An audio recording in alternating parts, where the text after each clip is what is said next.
Hey everyone, welcome back or welcome to The Growth Project, a podcast by AMPLOS. My name is Cory Shaffer, and I'm excited to share a conversation with you today. My guest on the podcast is Nolan Lennon. Nolan and I go way back. We met in 2015 during my first year at Clemson and Nolan's first year, his freshman year, as a member of the Clemson soccer program. I won't tell you too much about Nolan's story. I'll leave that to him. But our conversation is really going to spend a lot of time focused on what he does today, which includes running ultra marathons. If you're not familiar with ultra marathons, tune in. Nolan will describe those in some depth. So we'll talk about what drew him to running and why he continues to come back to these challenging races again and again. We'll talk a lot about the training that he goes through to prepare for this type of race. And we'll spend quite a bit of time talking about the mindset, the mentality that it takes to run ultra marathons. So I'm excited for the conversation. It's really, really fascinating stuff. There have been very few times, I think, over the years when I've heard some things from our guests that are completely just, I don't know, sort of leave me jaw open. And this is one of those conversations. So I hope you enjoyed it as much as I did. Here is Nolan Lennon. Nolan, thanks for being here, man. Good to see you and excited about the conversation. So here's where I want to start. Our listeners may or may not really have a ton of background on ultra marathons. That's why you're here. You and I go way back at this point, right? Mm-hmm. So let's go back there, just years at Clemson. How long were you there? I was there for 5 years. We started the same year, 2015. 2015, okay. Both came in. Yeah. All right. So at Clemson for 5 years, and even I think the context there is important. You're a part of the men's soccer team. Walk us through a little bit of that experience, especially the injury history is the one that I think jumps off the page. So talk some there. Yeah, that's unfortunately like the longest part of my resume is my injuries. So I started in 2015. Came out of Montverde Academy, which recruits a lot of soccer players, a lot of big-name basketball players out there now. Number one overall recruit right now, Cooper Flagg out of Montverde Academy. Yep. So a lot of really good sports recruits coming out of there. I was one of the more mediocre ones coming out, but they picked me up. And I had a lot to prove going into my freshman year. We had a really good goalkeeper in there at the time. I was a goalkeeper. So my plan was to back him up for 1 year, learn as much as I could. He goes on to the draft, and I step into his shoes the next year. Well, sure enough, that freshman summer tore my ACL, and then I was out for the season. Then come back the next summer, finally got healthy. We took a trip down to Argentina to play some games, retore my ACL in Argentina almost a year later. Same knee? Same knee. Mm-hmm. And then had the surgery done again, out for another fall season, coming to the spring, maybe like second practice back, full contact, retore my ACL.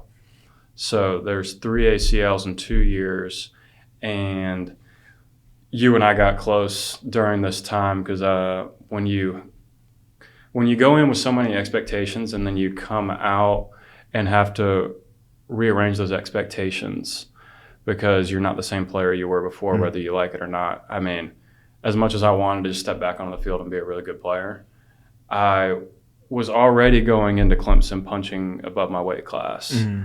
And then basically took 3 years off from soccer because I was rehabbing. Right. We had to readjust those expectations. So coming back in from my third ACL, I was fed up with it.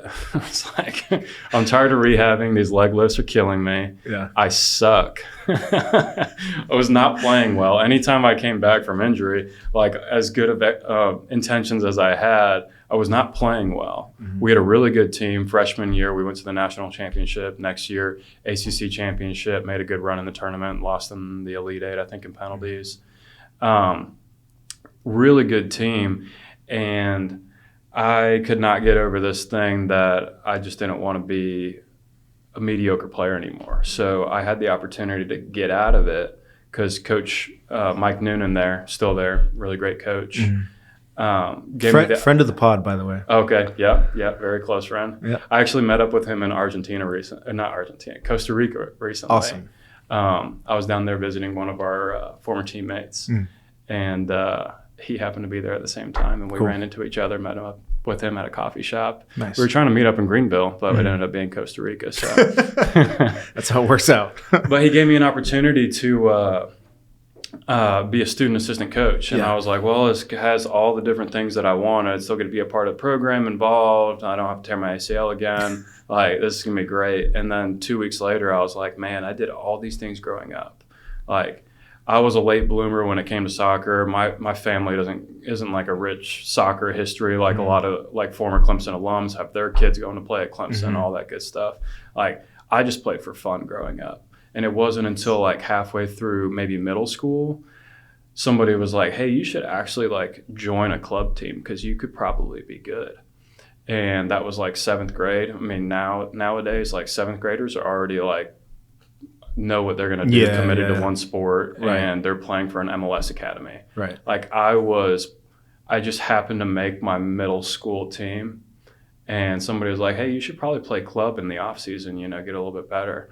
So that was like the first step. And then I transferred down to Montverde Academy in Florida, played there for 2 years, developed a lot, ended up getting picked up by Clemson. And I had done all these things to try and become the player that I wanted to be. And I felt like I was just throwing them out with the opportunity to be a student assistant coach and not even trying to play again. Right. So I took him up on that role for like 2 weeks. And then I went into his office and I was like, honestly, at this point, if I tear it again, I'm in the same spot I am right now. So I might as well just get it fixed and try and keep playing. So had the surgery done. The rehab for that was like a year long. This is the third? This was the third surgery. Still the third, yeah. Rehab was a year-long minimum. So it was like, we're looking at full contact maybe like a year and 3 months, year and a half, but minimum 1 year. So that took me basically all the way up until my senior year at college. I was healthy enough to play. So I played my senior year. I played my 5th year. And then unfortunately, when I was trying to figure out what I was going to do, stay a 6th year, go the pro route for a little bit, do something else, not sure what I was going to do, I had the decision made for me because I tore it a 4th time. So I was like, okay. I was like, there's another one in here somewhere. So at the end of my 5th year, we were in the NCAA tournament. Yeah. We ended up winning that game and getting knocked out in the Elite Eight. In between games in the NCAA tournament, just randomly. I mean, I was to the point where I didn't think about it anymore. I wasn't wearing a brace. I was actually playing pretty well. And I knew if Clemson didn't work out and if I didn't want to stay there another year, like there was a lot of other opportunity to go play at other schools because I was actually playing some good soccer at the time. And just freak incident, non-contact. Yeah. Made a save, landed weird, popped. Right. Yeah. Yeah, so that marks the end of your soccer career. Fast forward, you kind of start the next chapter. You start your career, and then at some point, I mean, you and I just run into each other about a year ago, just at a coffee shop. Yeah. And we're kind of catching up. And you had mentioned that somewhere in there, like you're now doing ultra marathons. And I'm like, hang on a second. It just in my mind, I'm going back to the story of like 4 ACL tears and everything that you had gone through. Yeah. And now you're running ultra marathons. So number one, just help our listeners understand what in the world is an ultra marathon. And then 2, how do you get into that sort of thing? That's what I want to hear a little bit about. Yeah. So ultra marathon, common misconception, it doesn't have to be 100 miles. It's anything longer than a marathon. You go run 27, you ran your ultra marathon. Gotcha. But usually the starter for an ultra marathon is a 50K, which is 10 times a 5K, 31 miles. So usually with ultra marathons, you start at 31 miles and you can go 50, 100K, 100 miles, and so on. Gotcha. How I got into it, so after college, retore my ACL again, decided I was not going to get surgery done on it. So trying to be smart at the time, I was like, you know what? I don't really like running anyway. So I'm just going to, maybe I'll do some cardio on the bike from now on, just lift every day. I enjoyed lifting, and that's going to be my life. you know. That's kind of my life. Yeah, I don't it's have a an good ACL life. in my left knee. It's a good life. I bet yeah. your body feels way better than mine right now. I'm sure that it, well, I don't know, but Depends go on on. the day. Yeah, go on. So I was like, I'm not going to run anymore. I hated it in college. I was a goalkeeper, so I suffered through it when I was in college. I mean, I was fit. Yeah. Fit enough. I mean, we had a fit team. No doubt, yeah. Put me against any other field player in the country, and I could compete with them because Rick had us working. Oh, yeah. He didn't make exceptions for goalkeepers. No. So I decided I wasn't going to run again, and my gym had a VersaClimber. Mm-hmm. My gym had an air bike, and I was like, that's all the cardio I'll ever need the rest of my life. So I lifted every day, mixed in some cardio there. I was in great shape, and one of my former teammates was going through a tough time and reached out, and he's like, hey, I'm just trying to find something else to do to get over this thing, and I'm going to start running again. So he's like, I'm looking at races. I want to go run this like 10K. It was one of those 10K obstacle races. Mm-hmm. So like a Spartan race or something like that. Yeah, exactly what it was. Okay. It was in Jacksonville, Florida. Uh-huh. He was in Orlando at the time. I was in Northwest Florida at the time. And I was like, oh, yeah, sure, let's do it. I'll run that with you. And we had a couple other teammates come in. Mm-hmm. So we had a little reunion in Jacksonville. We're in our little 10K race. And then me, like, being an idiot I was just like, that was cool, but I feel like if I trained harder, I could run a lot further. Because I didn't train seriously for it. I mean, 6.2 miles for a 10K. I kind of went on a couple like 3-mile runs, took my dog for a couple long walks, and I was like, yeah, I'm good to go. Yeah. And after that, I was like, man, if I really like doubled down on this training thing, I could actually do something kind of cool. Mm-hmm. So I looked up the longest Spartan race that they have like commercially available, which is a 50K, 31 miles, and signed up for it. And started training. Just like that. that. I went from the 10K to I'm just going to go. I found their longest race and I was like, yep, I'm doing that one. Okay. And I probably booked it like 8 months in advance. Probably waited 3 or 4 months to start training. And then it's kind of been my routine for every one of these races now. People put in these like 100-mile weeks. They're running every day. I got bad knees. So my strategy was I'm only going to run twice a week. Mm-hmm. But when I do, I'm going to get at least one of them, I'm going to get my heart rate up really high, and one of them I'm going to run really far. Mm-hmm. And other than that, I'm just going to keep lifting, do some bike sessions, stuff like that. Mm-hmm. So that was my recipe going into my first ultra. Went out and won it. And I was like, well, that was cool. Good time. How many people are competing in this thing? Are there age brackets? So I did sign up for like the amateur group, which is like, I guess, non-experienced runners, which at the time I was not an experienced runner. Mm-hmm. And there was maybe a couple, like 300, 400 people. Oh, wow. Yeah. Okay. It was still amateurs. Yeah, so yeah. I was like, yeah, maybe. But still, okay. I wouldn't expect that there's that many crazy people who are all signing up for this exactly. thing. The Spartan race community has like this cult following. Yeah. It's wild. I guess it's right. Yeah. You pull up to one of those races and it's like football fields of just cars and people going out to run their races anywhere from 5Ks to 50Ks. But went out and won that one and thought that was cool. Came back and I was like, yeah, training for that was not very fun because Saturdays meant really long runs. My body was exhausted. Give us a number. What's a long run? 20. Somewhere in the 20s. Yeah. Okay. A standard run. Now, did you build to that or just one day you went out like Forrest Gump style and just ran 20 miles? I started at 10 and every week I added 2 going up to the race. Okay. Which it was dumb. I injured my Achilles in my longest run going up to the race. Got some really bad tendonitis. Like if you looked at the backside of my Achilles, there was this big lump in it because it was so inflamed. I could not get it to go away. So I ran with that and thankfully I didn't rupture my Achilles. But yeah, every week I added on 2 miles until I got to like, I think the longest run I did was 22 because I heard before a marathon, which is 26.2 miles, that you're supposed to run the longest training run is like 20 miles or so. Yeah. So I was like, I'm running a couple miles more, so I'll run 22. Right.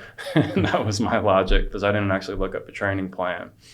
And went out and did it. The longest training run was 22 miles for that race. And after that, I was like, that was pretty cool. Probably not going to do that again. And then sure enough, like 6 months later, my brother-in-law was trying to get in shape. And I was like, there's these cool Spartan races. Like, it's kind of like running, but they mix in obstacles, so you don't think about how bad the running is. You should do it.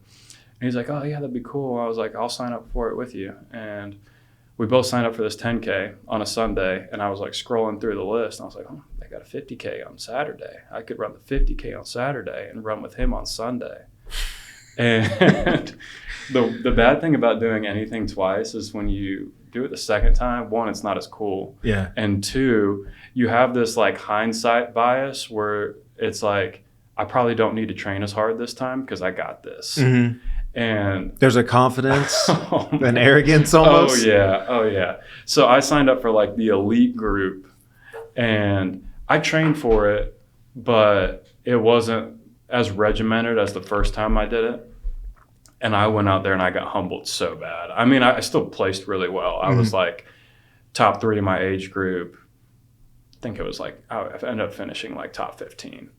But I was beat up. For like the next 3 months, I would wake up in the middle of the night, every single night with shooting pains down my leg because I didn't train right. Yeah. And I destroyed my body out there. And I came out, so that was the Saturday race. And then I came out the next day and ran that 10K with my brother-in-law.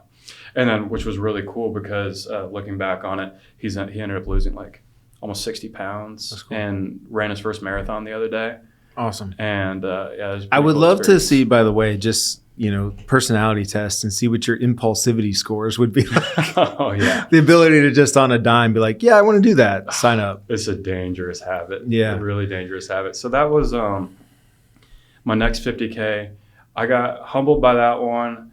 And I saw another race maybe 4 or 5 months later. And I was like, I'm going to get a redemption race. And went out and finished like top 5 in that one, won my age group.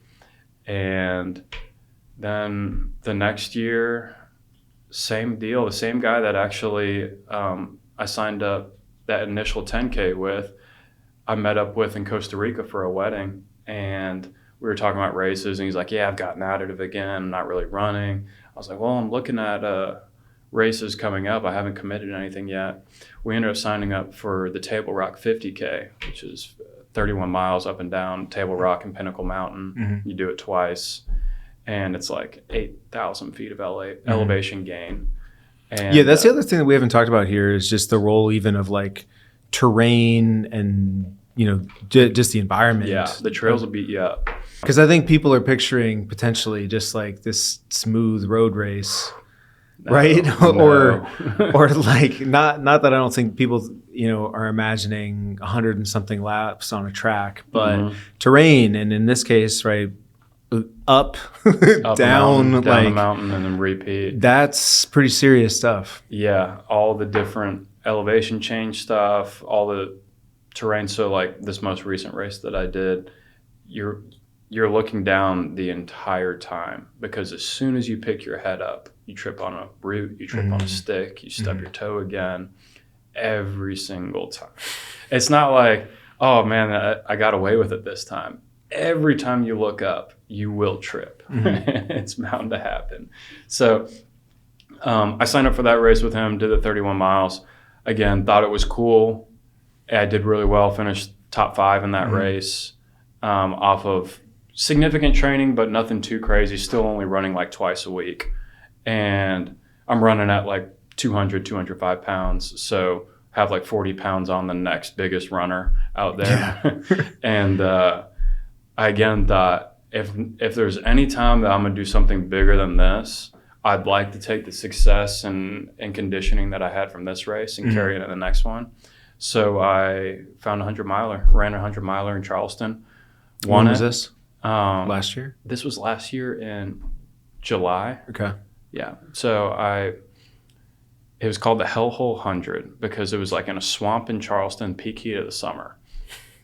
Yep. Sounds yeah. Temperatures right. like it was actually pretty cool for us that day, and it was in the 90s. So it was brutally hot and muggy, and went down, ran that race, and managed to win it.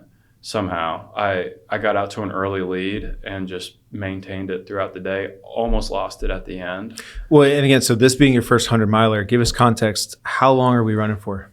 That one, the goal was sub 24 hours because I wanted to get done in less than a day. And I finished in 23:02. Okay. Yeah. And that was so the fastest. We're talking 23 hours straight Yeah. of running. Yeah.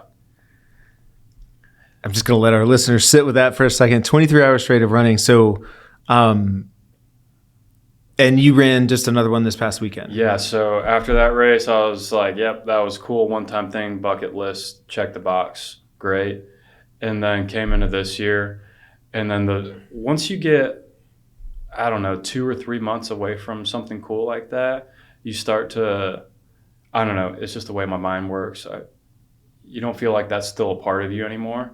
Because you're like, well, I did it once, but I'm not doing it now anymore. Like, I'm not in that kind of fitness right now. I'd have to work my way back up. But people are still asking me, like, how'd you do the race? And I got tired of talking about it. I was like, I'm not ready to run 100 miles right now. That's something I did in the past, but I'm not ready for it at this moment. And people keep asking me when's the next one. So timing worked out that I ran the Table Rock race 3 weeks ago. Again, that 31 miler up Table Rock. And I saw this race was right after it, and I was like, screw it. I mean, I'm going to run that race, and I'm going to carry that fitness into a 100 miler and get another one done and just remind myself that I can still do this. And signed up for it. Table Rock race was great. Destroyed my feet during that race. And I almost pulled out of this race that I just did last weekend because my feet were blistered so bad. My entire heel ripped off.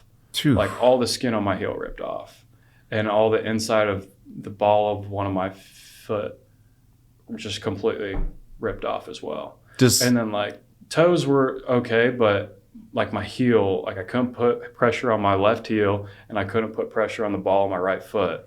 So I was struggling. So leading up into this race, I took like a week and a half off after Table Rock, trained for like 3-4 days, and then went into another taper for a week and hopped straight back into this 100 and royally messed my feet up again. So it just feels like you get in this cycle and the immediate aftermath, you're like, I have no interest in doing that again for a long, long time. And then you kind of get the itch for like, all right, it's time to get back in shape and I want to do something cool and I want to challenge myself. Yeah. Man. Okay. Where do you want to start here? I got a couple, pieces I want to hit. A few maybe related to just mindset, mentality. Also, I just curious, like strategy, execution of that. Where do you want to start? We can go like strategy, execution, and I can talk a little bit about my training, like a little bit more specific into training, and we can lead that strategy, execution. Okay. So yeah, I mean, talk to me a little bit about strategy and stuff. I mean, I guess part of it is just how do you know what pace to run at? Has strategy ever gone just wrong? Right? Where there's something unexpected then, like a challenge or a change that you have to make, you have to adapt. I don't, you take this in any direction you want to go. Yeah, so when you're running a marathon, there's a pretty decent science-backed formula for how much carbs you should take in, hydration to account for all these different things. When you're running 100 miles, like it's whatever works for your body. Window. Yeah, it doesn't work. Yeah. Like you're trying to get in as many calories as possible without upsetting your stomach. And people usually find out between miles 30 and 50 whether their stomach is going to take a turn for the good or the bad. Because the first like 30-ish miles is like your marathon. Your body's struggling, but it's been there before. 30 to 50 is your body's in a place it does not like being. It knows you're not even halfway done. And now it's probably peak heat of the day. And so when are these starting? 8 a.m. 8 a.m. Okay. Yeah, I think both my races started at 8 a.m. So the first 30 miles or so I'm getting done in like maybe 6 hours, 5-6 hours or so. So that carries us into like mid-afternoon. Mid-afternoon, And that's usually that 30 mile mark is usually when I see runners either taper off big time, or you can see that they're going to make it. And I mean, I was in the same boat, that I was extremely hot. I have this picture I sent to you of me just laying down on this outdoor carpet that my mom set out with. I had a shirt. I didn't bring like towels or anything for some reason. I brought a lot of things, but I didn't bring towels. So I was like, just take my shirt, soak it in this ice bucket, and throw it over my face because I was so hot. Yeah. So you can stop and take breaks like that, though? Yes. Yeah, so most of these races are set up as a loop. Yeah. Because not many places have the geography to just run 100 miles straight out and back. So the first race that I did was like 16 point something miles that you did 6 times. And one of them had an extra 2 miles to it to make it a full 100. This race was a 12.5 mile loop that you did 8 times. Wow. So you like come around to base camp every single time. Yep. And most people set up like a little canopy. They have you have a crew of some sort. So my mom's come to both the races. Gotcha. And she stays all day with me and has lawn chairs, food, all that kind of stuff. Okay. So the mistake I made the first race was, when you think about like just trying to get food back in you, you want sugar because you want something that's going to replace those carbohydrates. But you can only take in sugar for so long. And if you're out there for 24 hours, if you're just eating Swedish fish for 10 hours, your body's going to start rejecting it. And I found around the 50-mile mark was the time where I was like, I need something salty. I need something savory. I cannot eat another sweet item. And all I had packed were like sugar-related items. That was one of the strategy adjustments that I brought into the second race. It was like, I'm going to account for more just like normal foods. Try not to rely on so many supplements. Try not to rely on so many like refined sugars, things that are going to upset your stomach over time. And that actually worked out pretty well for me.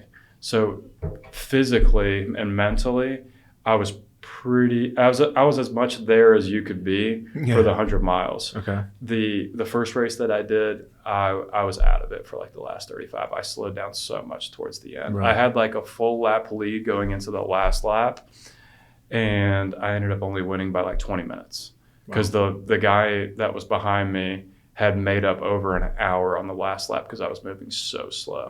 And that didn't happen to me on this race. The fuel was right. What I tried to do was calculate how many calories I'll be burning per lap, which was around 1,500, and get back 2/3 of that, which is a formula I made up. And I was like, 2/3 sounds like a pretty, so 1,500 calories, if I can get back 1,000 of that, that's going to be pretty good. Every lap, you're saying? Yeah. Okay. Yeah. So 8 laps. So I probably took in 8,000 something calories throughout the entire race. The other strategy was I was trying to take better care of my feet because that's another thing that slowed me down a lot in the very end of my first race was my feet were so blistered that it hurt so much to walk or run that I was walking or power walking as much as I could. So I tried to take that into this race. I tried taping up my toes, tried baby powder, chafing cream, $20 socks that I was rotating. I spent $100 on socks for this race. It didn't help. No. And my feet are so blistered. But I tried changing out shoes every once in a while just to have different wear patterns on my feet. So if one shoe's rubbing the inside of my foot a little bit more, hopefully the other one's not rubbing that same spot, and we'll just go back and forth. And I did not seem to have any success with any of these remedies for my feet. So that was one of the bullets I just had to accept. But other than that, the fuel was good. Training for this race, my formula was I wanted to do 2 runs a week, 2 bikes a week, 2 upper body lifts, 2 lower body lifts, and then 2 like active recovery sessions. So it's 10 workouts a week for, 3 months leading up to the race. And that seems to be a pretty good formula for me because I have bad knees. I'm not trying to run every day. Right. So doing as much non-impact cardio and non-impact working out seems to help me from a longevity standpoint, because if I'm running 3-4 times a week, my body starts breaking down. Yeah. And it's hard when you're running that kind of distance to get those calories back in is really difficult because you hit a point where you don't want to eat anymore. Yeah. And I found that I don't lose weight, I don't lose muscle mass if I stay on that regimen, and it's worked for me so far. Yeah. I just haven't. You got to write the book on it, man. I know. You got It's the just- formula. 2/3. The caveat, yeah, the caveat is if you don't run that much leading up to a 100-mile race, which it's highly recommended that you run a lot before a 100-mile race, Sounds intuitively right. your feet aren't ready. Yeah. That makes sense. My feet weren't ready. Okay. Well, let's shift, right? So that strategy and stuff. Let's make the shift here to mindset. So I guess number one, what's the drive to push through just the pain, Yeah. physical, the mental challenge of it all? What's the driving force? I get it. And like the signing up for it and the motivation and, but now like I'm actually in it and this thing sucks. Where's that come from?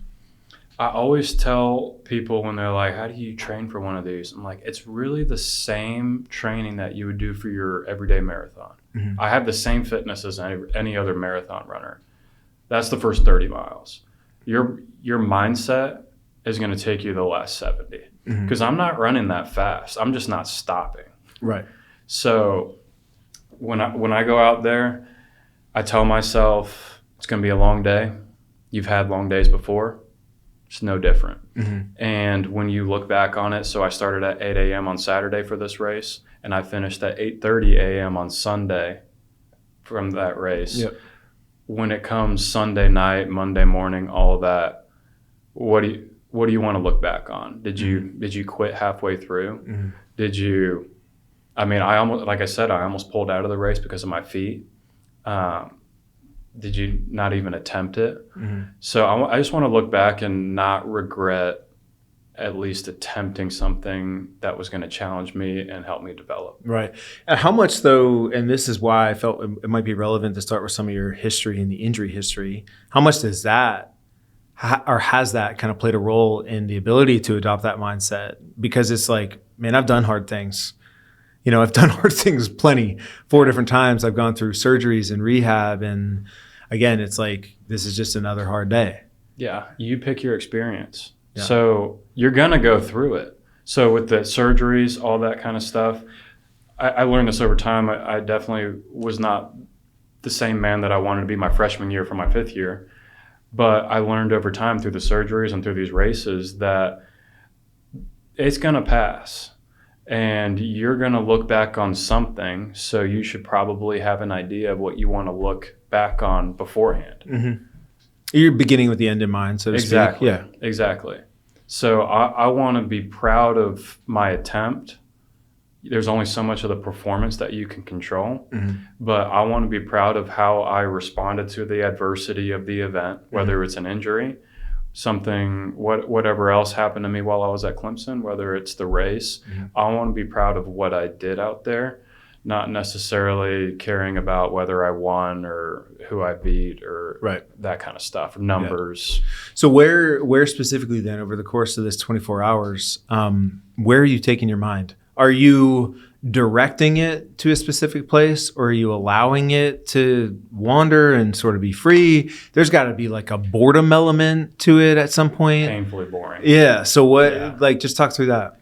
It's hard to explain, but I'd say for the first marathon or so, it's cool. Like I'm trained for a marathon. I ran marathons getting ready for this race. So you're out there somewhat enjoying it. I wouldn't say you're out there having It at least fun. feels like there's a familiarity with it. There's kind of a sweet spot of, Yeah. After the marathon, it's not cool anymore. Makes sense. So 25 to 50, Yeah. you're thinking the entire time, I'm not even halfway done. I'm exhausted. I got to find a way out of this. I got to find a way through this. I got to do something. But I don't want to be here anymore. There's like the way that I would describe it, just in my own personal workouts, the hour I get sometimes, like the bartering that starts going on in your mind. Exactly. Right? Is this worth it? Do I want to keep doing it? Right? Like all those things. And it was even more so prevalent the second time. Really? The first time, there was still the excitement of wanting to do it, right? Exactly. Yeah. So I remember from the first time, peak heat of the afternoon, plus that 30 to 50 mile mark, you're not even halfway done. You're rethinking everything. It's hot outside, but it was still my first attempt at 100 miles. Mm-hmm. So I was still excited to be there for the experience. The second time, it's not as fun. Your body knows exactly what it's getting itself into. You already have done this once. You're about to do the exact same thing again. There's not a whole lot to get excited for. Yeah. So I knew that going in, and 30 to 50 was grind time. Like, I was just thinking, put my headphones in. I ran the first marathon or so without headphones. Mm-hmm. I tried to save the music or like podcasts or books until I needed it. Yeah. Not listen to it from the beginning. Mm-hmm. And then once things go wrong, like, what am I going to do? Listen to a different song? Right. I don't know. Right. So I went no headphones for the first marathon or so. Decided after lap 2 that I was going to wear headphones. And 25 to 50, listen to music, try to just stay as locked in as possible, try to focus on other things other than how bad it sucked. Mm-hmm. Focused in on my nutrition. I knew that if I neglected my nutrition during miles 25 to 50, that I was going to pay for it from 50 to 100, because your body can't sustain. If you don't get the calories, you don't get the fuel in, no matter what your intentions are, your body's going to give out. Yeah. So I just try to stay dialed into the details and not think so much about, man, this is terrible. But it did come up a lot. I mean, there was a point when it was so hot in the afternoon, my body already hurt significantly. And I was just like, I can't quit because I don't quit. But if I pass out, then they're going to make me stop. Mm-hmm. So this and is then like I can go home. this weird sadistic self-talk that's going on. Yeah.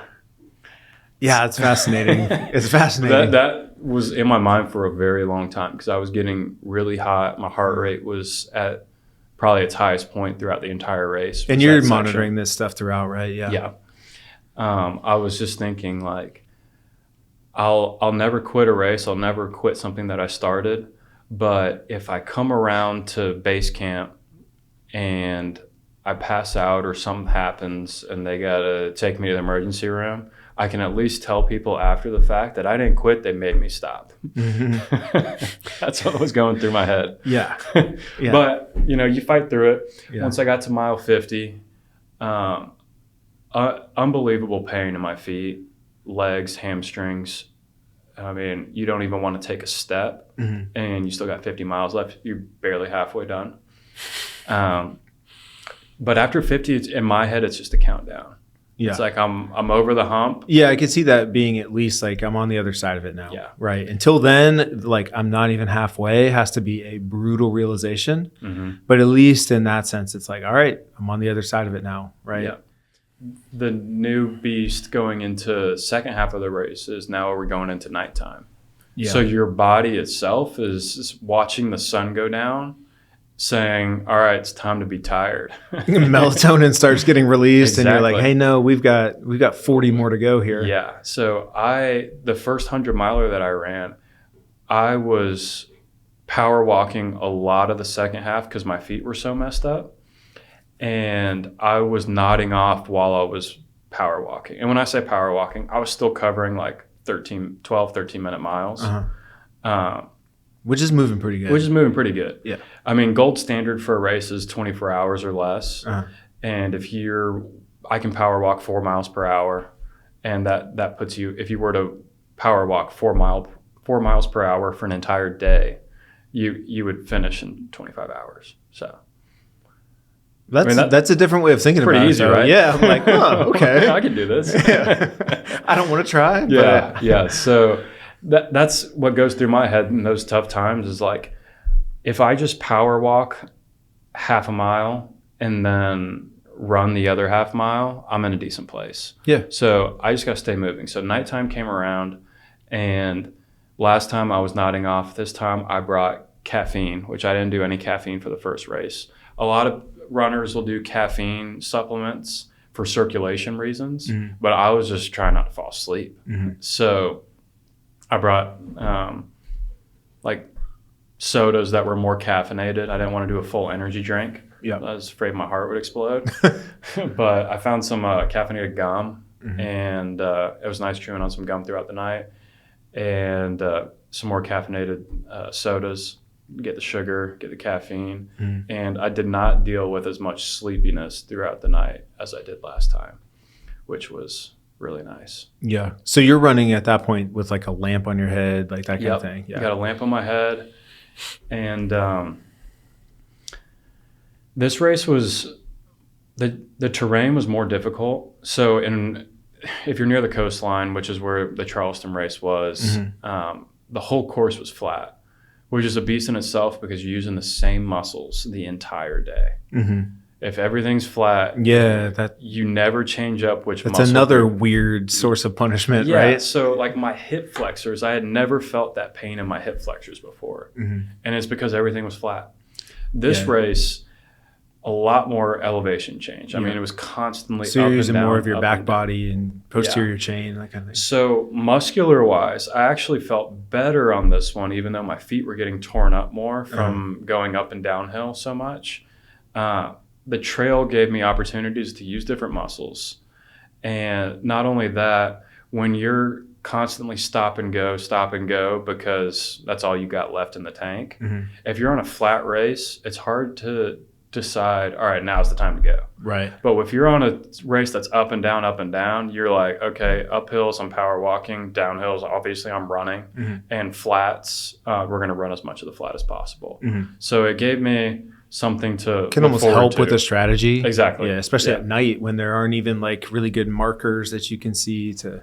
Yeah, that all makes sense. So I was locked into that. The cool thing about trail running is that you're so hyper focused on not tripping, not kicking another root, not getting caught by a branch. I mean, this was a tight trail. So like a lot of the sections that I was running in were like that wide, like my body wide. It wasn't like I had this nice wide open trail like the Swamp Rabbit that I was running down, and it was great.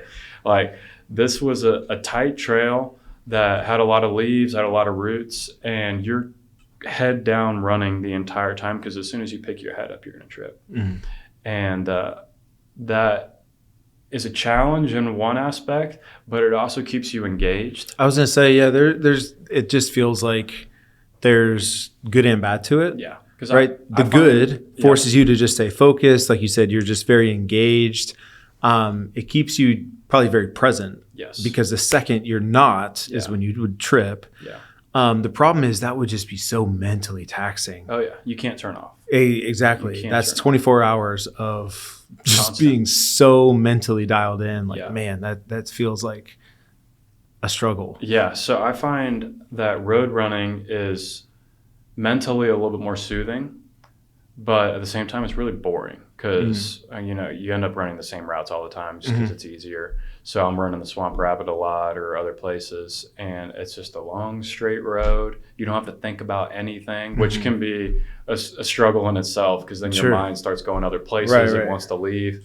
Trail's different because you're not necessarily bored, but you are being challenged in the aspect that you can't turn off. Yeah. So it's a weird combination of, it is. There's some boredom there because you're running the same trail that I already ran 7 laps. I got to run an 8th lap, and I've seen this trail for the past 20 something hours. Right. Like, what else is there to see out there? But the other aspect is that you have to stay dialed into where you're putting your feet every single time, because when you make that mistake and end up kicking a root and your toenail's already coming off, and you kick a root and it sends that thing off, it's not fun. Yeah. You see the blood coming through your shoe. That does not seem great. No. Well, you've hit so many of the questions that I had on some of these other pieces. And so let's push to more, I guess, some miscellaneous stuff. But how about this? If you were to give one piece of advice to somebody who was attempting their first ultra, what would it be? I'd say that, as I mentioned earlier, your marathon fitness is enough. You have to hit a place in your training where you're mind is comfortable with how shitty it is, because it's going to get miserable out there. So yeah, you can go out and try and run 40, 50 miles to get physically ready for this race. But it's almost an unnecessary task, it seems like, right? Right. I mean, in my experience, I'm not going out there on a Saturday and running for 8 or 9 hours. I got better things to do. I'm attempting this race, but I also have a life. Right. And on a Saturday, I want to do my workout, and then I want to go walk my dog and take a nap and clean up from the week. I'm not trying to be outside on the trail every hour of the weekend. Right. So you have to hit a place in your training where mentally you're stressed, and you prove to yourself that when you get in that position on a 100-mile race that you're not going to fold. Yeah, so it's more getting comfortable with the mental demand as opposed to the physical demand of it. The physical demand you can't do anything about. Exactly. 100 miles is going to beat your body up. Yeah. Right? But if you can get to a place where, hey, I put myself through it from a mental standpoint and I came out the other side, 100 miles, it's just going to be more of that. Yeah. So there's ways you can simulate that, which I made up in my training, and I don't recommend. You got a lot of proprietary stuff here that's waiting to be trademarked. I mean, I don't recommend it, but at the same time, I think there's incredible value in it. So in a 100-mile race, you're going to hit a point where something's not balanced. From a fuel standpoint, mentally, you're going to get dizzy. You're going to get a sense of fatigue that you've never felt before, that kind of imbalance. And again, if you haven't had that before in your training to that extent, when it hits you in the race, you're going to fold. So I would do training runs with no food or water and go out for 20-something miles. And, around mile 15 to 18, my body really wants some water. Yeah, it sounds about right. Yeah. And you got to learn to fight through it. And you're going to be okay. Your body can handle a lot more than you think it can. Right. I mean, everybody says 18 miles is when your body officially gives out. Like, that's when it's depleted all of its glycogen storage and you don't have anything left. You can run more.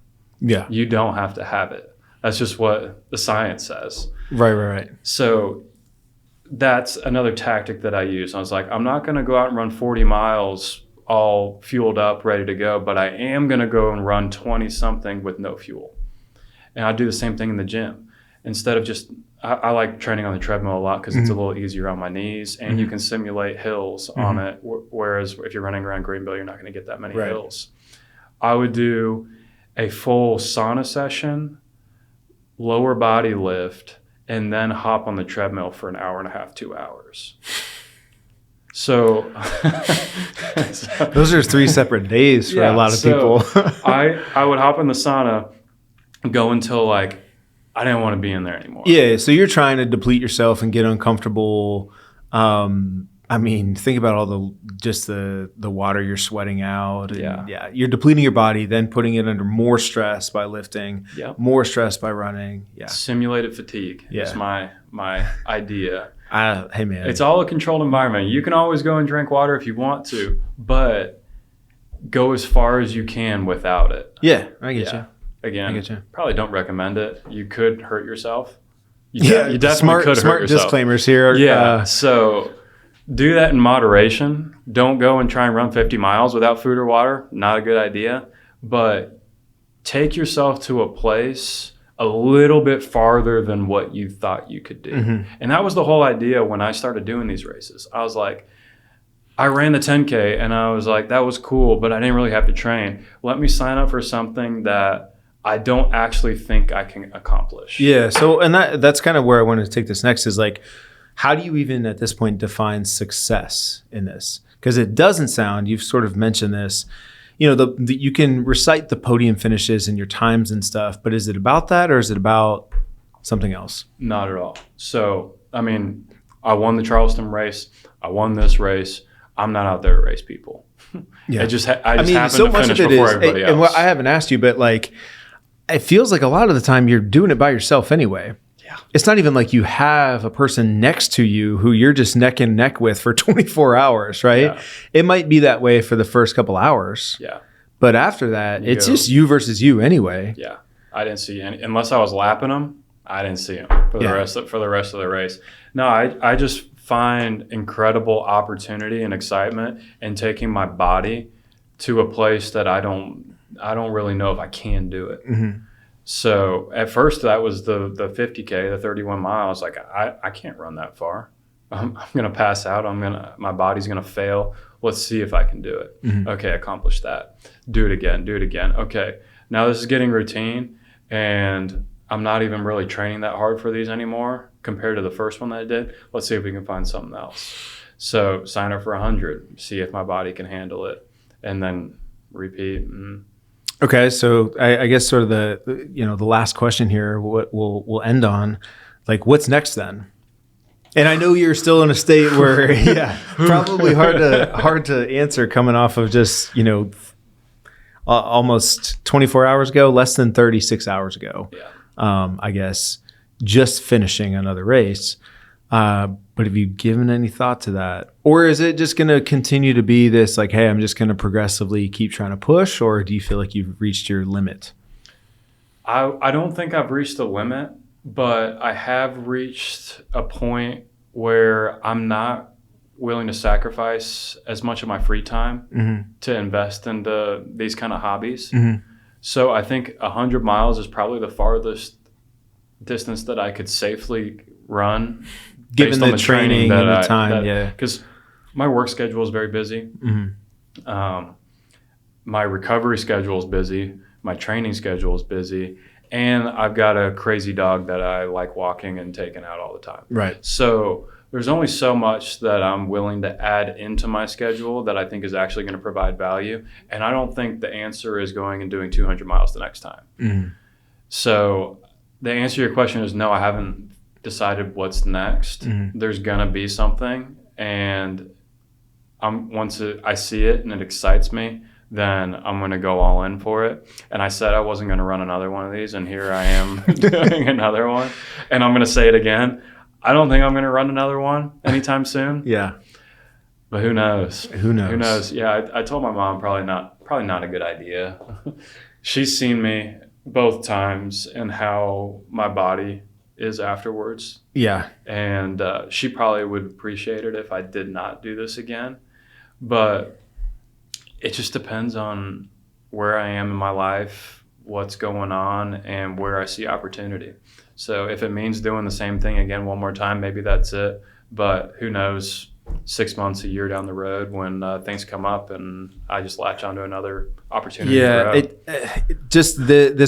lot of the conversation here like reminded me of this stuff I had read about, of all people, Jerry Seinfeld. And people were somebody asked him about his routine, like his writing process and how it's evolved almost 40 years into his career, and basically said, it's the exact same. It's the exact same thing I was doing when I was 21 in 1975, like hasn't really changed to this point. And the response from the interviewer was like, well, that sounds torturous. And his response was, it is. But he went on to say, but you know what? Your blessing in life is when you find the torture you're comfortable with. Find the torture you're comfortable with and you'll do well. Like you found your torture, man. Yeah. Right? This thing that you're willing to do that's really, really hard, really, really difficult, that maybe people on the outside looking in like don't quite understand and never will. Yeah. Right? But like there's just a space for you that you enjoy the process and the challenge of it all, which is just amazing, which is why I wanted to have you on. So I appreciate the conversation, man. This was awesome. I think some people probably learned quite a bit of stuff. We got, the first discussions of your future proprietary training program. Mm-hmm. But anyways, man, I appreciate you. Thanks for the time.